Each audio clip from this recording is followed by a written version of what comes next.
Hello नमस्कार दोस्तों।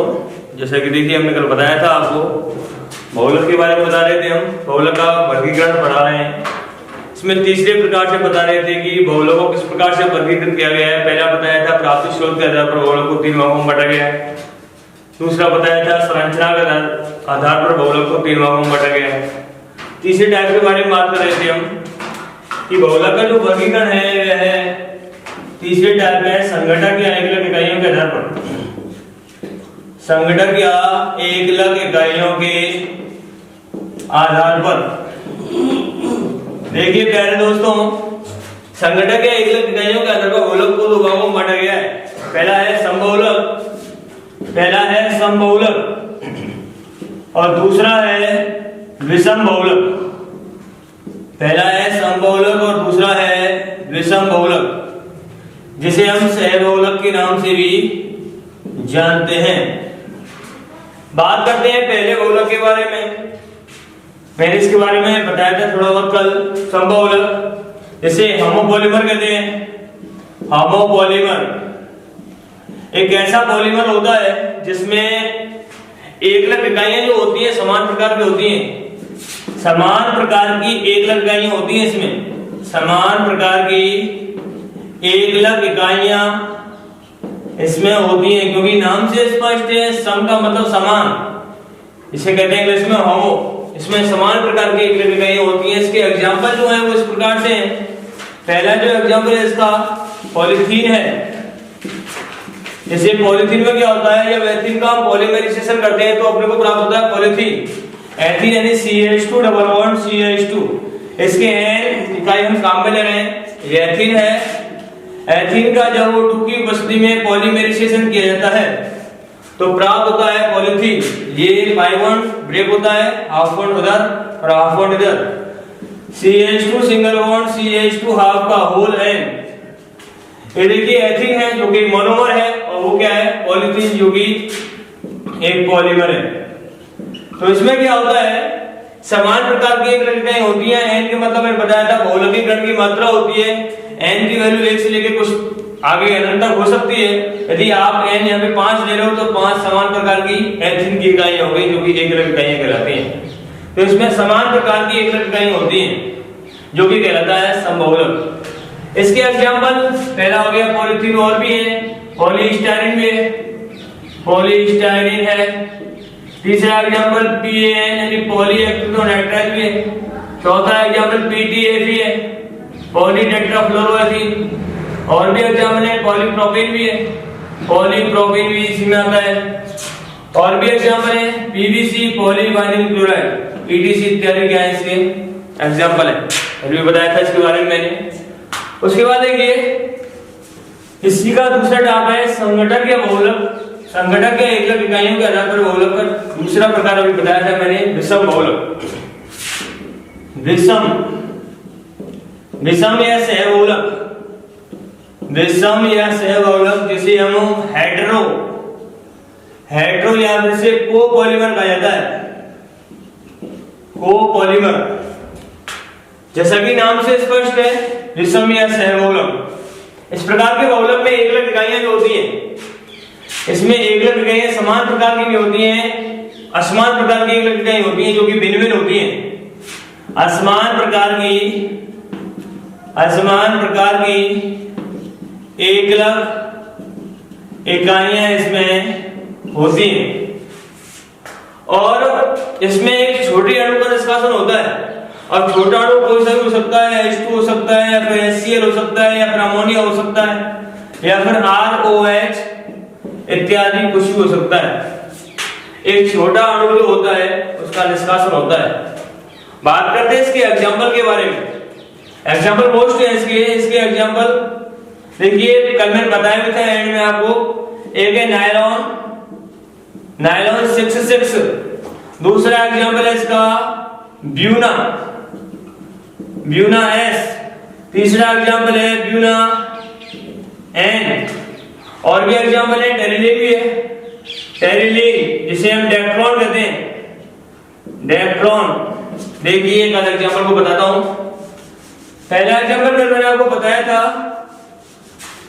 विषम बहुलक का, पहला एग्जांपल बताया था विषम बहुलक का पहला एग्जाम्पल बताया था नायलॉन 6 काफी मोस्ट एग्जाम्पल है, पूछा भी गया है कई बार बोर्ड परीक्षा में कि नायलॉन 6 में प्रयुक्त होने वाली एकलक इकाइयों के नाम बताइए। कई बार आ चुका है बोर्ड में क्वेश्चन। अब देखिए नायलॉन 6 इसमें प्रयुक्त होने वाली एकलक इकाइयां असमान प्रकार की होती हैं क्योंकि ये विषम बहुलक है। इसमें एकलक इकाइयां जो होती हैं दो प्रकार की होती हैं। एकलक इकाइयां इसमें दो प्रकार की होती हैं। पहली होती है हेक्सामेथिलीन डाइमीन और दूसरी होती है टेट्रामेथिलीन डाइकार्बोक्सिलिक अम्ल, जिसे हम एडिपिक अम्ल भी कहते हैं। पहली इसमें इकाई होती है हेक्सा मैथिलीन डाइएमीन और दूसरी एकलक इकाई होती है टेट्रामेथिलीन डाइकार्बोक्सिलिक अम्ल। टेट्रामेथिलीन डाइकार्बोक्सिलिक अम्ल के स्थान पर आप एडिपिक अम्ल भी लिख के आ सकते हो। एडिपिक अम्ल कहा जाता है इसको। ये इसकी दो एकलक इकाइयां हैं, हेक्सामेथिलीन डाइएमीन और टेट्रामेथिलीन डाइकार्बोक्सिलिक अम्ल। हेक्सामेथिलीन डाइएमीन एक इसी संरचना के बारे में देखते हैं कैसे होता है। हेक्सामेथिलीन मैथिलीन समूह होता है, CH2 ग्रुप को मैथिलीन समूह कहा जाता है। देखिए CH2 का होल 6 हेक्सामेथिलीन डाइएमीन, डाई का मतलब 2, एमीन का मतलब NH2 ग्रुप, NH2 इधर भी NH2, ये हेक्सामेथिलीन डाइएमीन। इसकी N इकाई को काम में ले रहे हैं अपन प्लस में टेट्रामेथिलीन डाइकार्बोक्सिलिक अम्ल। CH2 का होल 4 टेट्रामेथिलीन, ये मैथिलीन ग्रुप है, डाइकार्बोक्सिलिक अम्ल। कार्बोक्सिलिक का जो सूत्र होता है COOH, ये कार्बोक्सिलिक समूह है, यानी कार्बोक्सिलिक अम्ल समूह है। डाई का मतलब 2, इधर अपने जोड़ा C डबल बॉन्ड OH, इधर भी जोड़ेंगे C डबल बॉन्ड OH, इसकी भी N इकाई को काम में ले रहे हैं अपन। ये एडिपिक अम्ल यानी टेट्रामेथिलीन डाइकार्बोक्सिलिक अम्ल है और ये क्या है हेक्सामेथिलीन डाइएमीन। अब देखिए इन दोनों की आपस में क्रिया कराते हैं जिसके फलस्वरूप इसमें एक संघनन अपक्रिया होती है। संघनन अपक्रिया के फलस्वरूप एक छोटा अणु निष्कासित होता है, मैंने आपको बताया था। इसमें कोई छोटा मॉलिक्यूल बाहर निकलता है, जल हो सकता है वो, या फिर HCl हो सकता है, या अमोनिया हो सकता है, या फिर ROH हो सकता है। देखिए इसमें क्या निकलता है। देखिए इन दोनों का जब हम कंडेंसेशन कराते हैं, इन दोनों का जब हम पॉलीमेराइजेशन कराते हैं तो यहां से निकलता है H और यहां से निकलता है OH, मिलके हो जाता है पूरा H2, यानी कि इसमें से बाहर निकल गया NH2O, यानी कि H2O के N मॉलिक्यूल्स जो है वो बाहर निकल गए। अब देखिए ये हेक्सामेथिलीन डाइएमीन है, यदि इसके साइड में अपन को इकाई जोड़नी है तो दूसरी इकाई जोड़ते हैं, यानी कि कौन सी, एडिपिक अम्ल। जब इधर अपन एडिपिक अम्ल जोड़ेंगे तो यहां से क्या फ्री हो जाएगा H, और एडिपिक अम्ल के साइड में दूसरी अपोजिट इकाई जोड़ेंगे कौन सी, हेक्सामेथिलीन डाइएमीन, तो यहां से क्या फ्री हो जाएगा OH। कहने का आशय है इस अभिक्रिया में जो कार्बोक्सिलिक समूह है उसमें से जाता है OH, और जो एमीन समूह है या एमिनो समूह है उसमें से क्या फ्री होता है H। अब देखिए प्राप्त क्या होता है, यहां पे बचा bond free NH, single bond CH2 का whole 6 NH, single bond N जुड़ेगा C से, C double bond O, CH2 का whole 4 single bond C double bond O, और ये वैलेंसी होगी फ्री। इसके भी N मॉलिक्यूल्स काम में लिए थे, N इकाई काम में ली थी, और इसकी भी N इकाई अपन ने काम में ली थी, का होल क्या हो गया N। ये जो अपने को पॉलीमर प्राप्त हुआ है ये कहलाता है नायलॉन 6। अब देखिए इसमें एक बात तो बताता हूं मैं आपको कि ये जो आप यहां पे देख रहे हो समूह NHCO, इसको मैं डॉट डॉट करके इस प्रकार से शो कर रहा हूं। ये NHCO जो ग्रुप है इस प्रकार से ये कहलाता है पॉलीएमाइड समूह है, पॉलीएमाइड बॉन्ड कहलाता है ये है पॉलीएमाइड, या इसे हम पॉलीपेप्टाइड भी कह सकते हैं, या इसे हम पॉलीपेप्टाइड भी कह सकते हैं। और एक बात और, इसका नाम नायलॉन 6 क्यों पड़ा? क्योंकि अपन ने जो पहली इकाई ली थी उसमें कार्बन की संख्या देखिए 6 है, और दूसरी जो इकाई थी टेट्रामेथिलीन डाइकार्बोक्सिलिक अम्ल जिसे हम एडिपिक अम्ल कह रहे थे, उसमें भी प्रयुक्त होने वाले कार्बन परमाणुओं की संख्या अभी 6 है। कार्बन देखिए 4, 5वां कार्बन 6वां कार्बन, यानी कि दोनों एकलक इकाइयों में प्रयुक्त होने वाले कार्बन परमाणुओं की संख्या 6 और 6 होने के कारण इसका नाम नायलॉन 6 कहलाता है। एक मोस्ट क्वेश्चन बनता है बोर्ड के लिए कि नायलॉन 6 में प्रयुक्त होने वाली एकलक इकाइयों के नाम बताइए। दोनों एकलक इकाइयां हैं इस प्रकार से, और ये इनकी संरचना है, आपके सामने पूरा प्रोसेस है, मोस्ट क्वेश्चन है ये कहता है विषम बहुलक, जिसमें प्रयुक्त होने वाली जो एकलक इकाइयां थी वो कैसी होती हैं, भिन्न भिन्न प्रकार की होती हैं या समान प्रकार की होती हैं। इसका दूसरा एग्जांपल देखिए, आप अभी बताया था मैंने आपको, इसके एग्जांपल पहला हो गया नायलॉन 6, दूसरा एग्जांपल होता है इसका ब्यूना एन, जिसे हम NBR कहते हैं।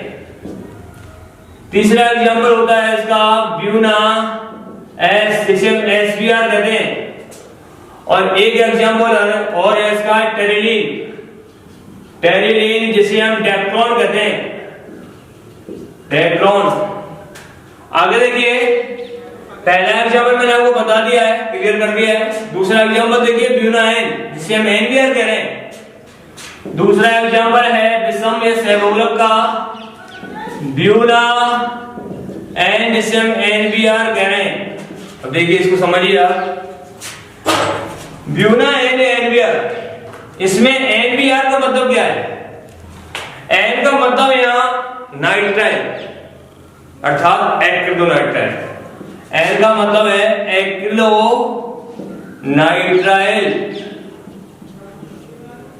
इस B का मतलब है ब्यूटाडाइन, ब्यूटाडाइन यानी 1,3 ब्यूटाडाइन। और R का मतलब यहां रबर से, R का मतलब किसे? रबर से। यानी इसमें प्रयुक्त होने वाली जो एकलक इकाइयां होती हैं, पहली है एक्रिलोनाइट्राइल और दूसरी है 1,3 ब्यूटाडाइन। अब यहां पे देखिए ब्यूनाइन, ब्यू का मतलब हो गया ब्यूटाडाइन, ब्यू का मतलब है ब्यूटाडाइन यानी 1,3 ब्यूटाडाइन।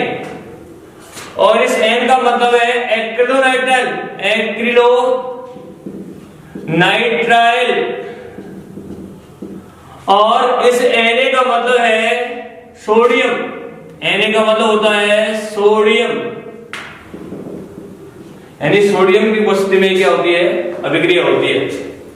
अब देखिए मैं आपके सामने रिएक्शन करके बताता हूं एक बार। एक्रिलोनाइट्राइल ब्यूटाडाइन और याद का मतलब है रबर। एक्रिलोनाइट्राइल मैं आपको पहले बता चुका हूं, इसकी संरचना कैसे होती है। CH2 double bond CH single bond CN, ये एक्रिलोनाइट्राइल है, यानी इसे वाइनिल साइनाइड भी कहते हैं अपन। प्लस ब्यूटाडाइन यानी 1,3 ब्यूटाडाइन।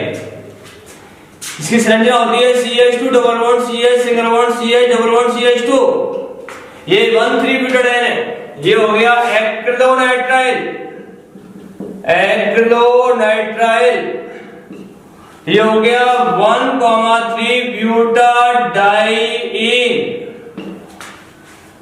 आगे देखिए देन रिएक्शन, ये अभिक्रिया इन दोनों को अपन गर्म करते हैं सोडियम की उपस्थिति में, इनका पॉलीमराइजेशन करते हैं। इसके फलस्वरूप अपने को ब्यूना एन या NBR प्राप्त होता है। अब देखिए जब इनको हम गर्म करते हैं तो मैंने ये बात आपको पहले बताई थी, बॉन्ड जो पाई बॉन्ड है ब्रेक होते हैं, ये हाफ बॉन्ड यहाँ पे लग गया, ये हाफ बॉन्ड यहाँ पे लग गया, हाफ और हाफ बॉन्ड मिलके पूरा एक हो जाता है जो कि बीच में आ जाता है। इसी प्रकार यहाँ पे पाई बॉन्ड ब्रेक होता है, ये हाफ बॉन्ड यहाँ पे आ गया, ये हाफ बॉन्ड यहाँ पे आ गया। देखिए प्रोडक्ट क्या प्राप्त होता है, ये हाफ बॉन्ड यहाँ पे लगेगा, C half CH2 single bond बचा, single bond CH single bond CH single bond, ये हाफ बॉन्ड टूट के वहां लग गया CH2। अब देखिए ये हाफ बॉन्ड और ये हाफ बॉन्ड पूरा मिलके एक हो जाता है और ये बीच में कार्बन की वैलेंस इसको पूरा कर देता है। ये हाफ बॉन्ड टूट के यहां लग गया। अब ये देखिए हाफ बॉन्ड टूट के यहां लगेगा, ये जब ये इकाई उसके पास जाएगी तो हाफ और हाफ मिलके पूरा बॉन्ड बना लेंगे। ये जो इकाई है नाइट्राइल ये भी उससे अटैच हो जाती है और ये पूरा बॉन्ड हो जाता है इस प्रकार से CH2 सिंगल बॉन्ड CH, नीचे क्या है साइनाइड ग्रुप और ये हाफ बॉन्ड यहाँ पे आ गया का होल क्या हो गया N। ये जो अपने को प्रोडक्ट प्राप्त हुआ है ये कौन सा पॉलीमर है, ब्यूना N है। ये कहता है ब्यूना N जिसे हम कहते हैं NBR, यानी कि है एक्रिलोनाइट्राइल ब्यूटाडाइन रबर। इस प्रकार से NBR का निर्माण होता है। अब देखिए क्वेश्चन आ सकता है कि ब्यूना N में प्रयुक्त होने वाली एकलक इकाइयों के नाम बताइए। तो पहली एकलक इकाई होगी इसमें कौन सी, एक्रिलोनाइट्राइल, और दूसरी एकलक इकाई कौन सी होगी इसमें 1,3 ब्यूटाडाइन। इन दोनों का जब सोडियम की उपस्थिति में पॉलीमराइजेशन कराते हैं, इनको गर्म करते हैं, तो अपने को एक रबर प्राप्त होती है जिसका नाम होता है ब्यूना N, या ऐसे कहते हैं NBR। अब देखिए ये एग्जांपल मैंने आपको क्लियर कर दिया, ये एग्जांपल मैंने आपको क्लियर कर दिया। अब बात करते हैं ब्यूना S के बारे में। ब्यूना S भी ऐसे ही होता है, इसमें थोड़ा बहुत अंतर है बस। देखिए ब्यूना S, तीसरा एग्जांपल है ब्यूना S, ब्यूना S, इसे हम SBR भी कहते हैं, SBR। अब देखिए SBR में S का मतलब क्या है, B का मतलब क्या है, R का मतलब क्या है। S का मतलब है स्टाइरीन, स्टाइरीन। उसके बाद B का मतलब है 1,3 ब्यूटाडाइन, और इस R का मतलब है रबर। R का मतलब क्या है, रबर। ऐसे इसका इसमें ब्यू का मतलब हो गया ब्यूटाडाइन, ब्यू का मतलब हो गया ब्यूटाडाइन। Na का मतलब सोडियम से ही है, ये सोडियम की प्रेजेंटेशन में रिएक्शन होती है, जब इसको गर्म करते हैं इसका पॉलीमराइजेशन करते हैं। और S का मतलब है स्टाइरीन, S का मतलब क्या है, स्टाइरीन। देखिए इसको रिएक्शन के माध्यम से हम समझाने का प्रयास करते हैं। स्टाइरीन और दूसरी एक इकाई है इसमें 1,3 ब्यूटाडाइन। स्टाइरीन का जो संरचना सूत्र होता है वह इस प्रकार से होता है, बेंजीन वलय के ऊपर, ये बेंजीन वलय है, CH डबल बॉन्ड CH2, ये स्टाइरीन है। क्या है ये, स्टाइरीन, जिसकी N इकाई को मैं काम में ले रहा हूं, plus 1,3 butadiene, CH2 double bond CH single bond CH double bond CH2, ये है 1,3 ब्यूटाडाइन। इसकी भी N का काम ले रहे हैं अपन। अब देखिए सोडियम की उपस्थिति में इसका हम पॉलीमराइजेशन करते हैं, यानी इसको गर्म करते हैं। होता क्या है प्रोसेस, वही अभी बताया था मैंने आपको। इसमें पाई बॉन्ड ब्रेक होते हैं, ये वाला और ये वाला। ये हाफ बॉन्ड यहाँ पे आ गया, हाफ बॉन्ड यहाँ पे आ गया, ये हाफ और हाफ बनके पूरा है यहाँ पे एडजस्ट हो जाता है। उसके बाद ये बॉन्ड भी ब्रेक होता है, ये हाफ बॉन्ड यहाँ पे, हाफ बॉन्ड यहाँ पे, हाफ बॉन्ड ये वाली जो इकाई है स्टाइरीन, ये इसके साथ कनेक्ट हो जाती है। देखिए ये हाफ बॉन्ड यहाँ पे आ गया, half CH2 single bond CH double bond CH single bond CH2 ये हाफ बॉन्ड यहाँ पे आया, हाफ और हाफ मिलके पूरा एक हो गया, CH CH। नीचे है एक एरोमेटिक बेंजीन ग्रुप है ये, और ये आ गया सिंगल बॉन्ड CH2 हाफ का क्या हो गया, और यहाँ पे लगाना M। ये जो प्रोडक्ट प्राप्त हुआ है, ये जो बहुलक है, ये जो पॉलीमर है, इसी को क्या कहते हैं, ब्यूना एस। ये है ब्यूना एस, इसे हम कहते हैं SBr। इस प्रकार से ब्यूना एस का निर्माण होता है। और इसमें क्वेश्चन आ सकता है बोर्ड में कि ब्यूना एस या फिर SBr में प्रयुक्त होने वाले एकलव्य इकाई का नाम बताइए। जैसा कि नाम से स्पष्ट है, आपको रटने की आवश्यकता नहीं है, यहीं पे क्लियर हो जाएगी ये चीज। ब्यूना एस, ब्यू का मतलब हो गया ब्यूटाडाइन, एस का मतलब हो गया स्टाइरिन, यानी इसमें दो एकलव्य इकाइयां होती हैं, एक तो होती है स्टाइरिन और दूसरी होती है ब्यूटाडाइन, यानी 1,3 ब्यूटाडाइन।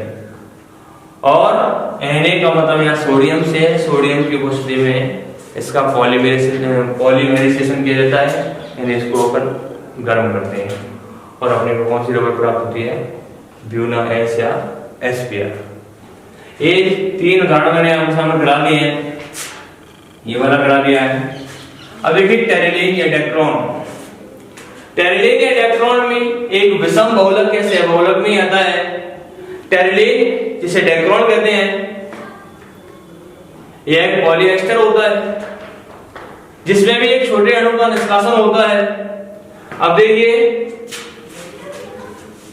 टेरिलीन या डेक्ट्रॉन में प्रयुक्त होने वाली जो एकलव्य इकाइयां होती हैं वह 2 प्रकार से होती हैं। चौथा एग्जांपल है टेरिलीन, इसे डेक्ट्रॉन कहते हैं। इसमें जो मोनोमर यूनिट होती है, इसमें जो मोनोमर यूनिट होती हैं वो 2 प्रकार से होती हैं। एक होता है एथिलीन ग्लाइकॉल, एक होता है एथिलीन ग्लाइकॉल, एक होता है एथिलीन ग्लाइकॉल, और दूसरी एक इकाई होती है इसमें वो होता है टरथैलिक अम्ल। टरथैलिक अम्ल, जिसका जो केमिकल नेम होता है वो होता है बेंजीन 1,4 डाइकार्बोक्सिलिक अम्ल। इसका केमिकल नेम होता है बेंजीन 1,4 डाइकार्बोक्सिलिक अम्ल। यानी इसमें जो एकलव्य इकाइयां होती हैं, मोनोमर यूनिट जो होती हैं, 2 प्रकार की होती हैं, और एक है एथिलीन ग्लाइकॉल और दूसरी है टरथैलिक अम्ल। टरथैलिक एसिड। आगे देखिए, इसको हम रिएक्शन से समझाने का प्रयास करते हैं। एथिलीन ग्लाइकॉल का सूत्र होता है CH2OH, ethylene glycol CH2OH, CH2OH, यह एथिलीन ग्लाइकॉल है। इस प्रकार से CH2OH, CH2OH ये एथिलीन ग्लाइकॉल है, यानी हो गया एथेन 1,2 डाइकॉल। ये इसका IUPAC नाम है भाई, 1,2 एथेन 1,2 डाइकॉल। इसकी N इकाई को काम मिलाना है पर प्लस टरथैलिक अम्ल, जिसका रासायनिक नाम है बेंजीन 1,4 डाइकार्बोक्सिलिक अम्ल, जिसे हम टरथैलिक अम्ल भी कहते हैं। बेंजीन इस प्रकार से बेंजीन 1,4 डाइकार्बोक्सिलिक अम्ल, इस प्रकार से देखिए C डबल बॉन्ड O और OH, इसकी भी N इकाई को हम पे काम में लेने हैं पर। ये बेंजीन 1,4 1 2 3 और 4, बेंजीन 1,4 डाइकार्बोक्सिलिक एसिड। ये है टरथैलिक अम्ल, टरथैलिक अम्ल। अब देखिए इसमें होता क्या है, जब इसका पॉलीमराइजेशन करते हैं अपन, ये एक संघनन बहुलक का उदाहरण है। आगे देखिए, इसका जब हम पॉलीमराइजेशन करते हैं तो एक छोटा अणु निकलता है, एक जल का मॉलिक्यूल्स निकलता है। देखिए यहां से जाएगा OH और यहां से गया H मिलकर क्या हो गया H2, यानी कि इसमें से NH2 बाहर निकल जाता है। अब देखिए ये O जुड़ेगा किससे, C से। देखिए एक बात और, ये एथिलीन ग्लाइकोल है, इसकी साइड में मैं दूसरी इकाई जोड़ूंगा तो इसकी अपोजिट जोड़नी पड़ेगी अपने को। कौन सी इकाई जुड़ेगी, टर्टैलिक अम्ल। टर्टैलिक अम्ल जोड़ेंगे तो उसमें से क्या फ्री हो जाएगा, H। और ये टर्टैलिक अम्ल है, इसके साइड में दूसरी इकाई जोड़ेंगे, दूसरी विपरीत इकाई जोड़ते हैं, कौन सी, एथिलीन ग्लाइकोल, तो इसमें से क्या फ्री हो जाएगा, OH। तो अपने को प्राप्त होता है यहां बचा O single bond CH2, single bond CH2, single bond O जुड़ेगा C से, C डबल बॉन्ड O, ये बेंजीन बोले इस प्रकार से single bond C double bond O और ये वैलेंसी फ्री, यहां पे लिख देंगे अपन क्या, N। ये देखिए ये जो अपने को पॉलीमर प्राप्त हुआ है ये क्या है, ये टेरिलीन है भाई, इसे डेक्ट्रॉन कहते हैं, इसे क्या कहते हैं, डेक्ट्रॉन। अब एक बात तो बता दूं मैं आपको, यहाँ पे ये एक पॉलीएस्टर बहुलक है, एस्टर का सूत्र होता है C+O।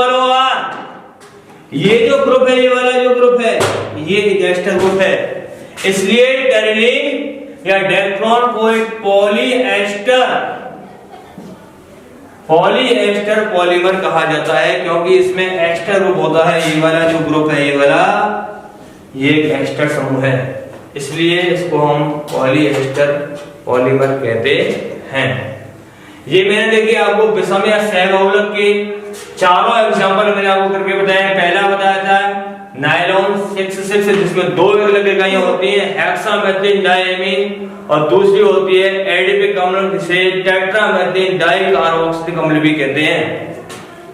ब्यूना एन या NBR का मैंने मतलब आपको बताया था, इसमें भी दो एकलक इकाइयां होती हैं, एक होती है एक्टिनोनाइट्राइल, दूसरी होती है 1,3 ब्यूटाडाइन।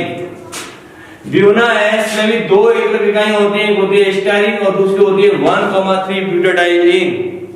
और टेरिलीन जिसे हम डेक्ट्रॉन कहते हैं, इसमें दो एकल इकाइयां आपके सामने लिखी हुई हैं, एक है एथिलीन ग्लाइकोल और दूसरी है टर्टैलिक अम्ल जिसे कहते हैं बेंजीन 1,4 डाइकार्बोक्सिलिक अम्ल। ये मोस्ट है, इसमें एकल इकाइयां पूछी गई हैं, कई बार यहां से एकल इकाइयां पूछी गई है, और टेरिलीन या डेक्ट्रॉन में से भी एकल इकाइयां पूछी गई हैं। ये मैंने आपको विषम या सहबहुलक बता दिया है। बहुलक का जो वर्गीकरण है उसके बारे में बात कर रहे हैं अपन। तीसरे टाइप का जो वर्गीकरण है संघटक या एकलक इकाइयों के आधार पर मैंने आपको पूर्ण रूप से समझा दिया है। मैंने आपको तीन वर्गीकरण समझा दिए हैं, प्राप्ति स्रोत के आधार पर, संरचना के आधार पर और संघटक या एकलक इकाइयों के आधार पर। अब देखिए नेक्स्ट तीन जो वर्गीकरण है उनको मैं कल आपको नेक्स्ट वीडियो में बताऊंगा, नेक्स्ट प्रोसेस कल के लिए, ठीक है, ओके।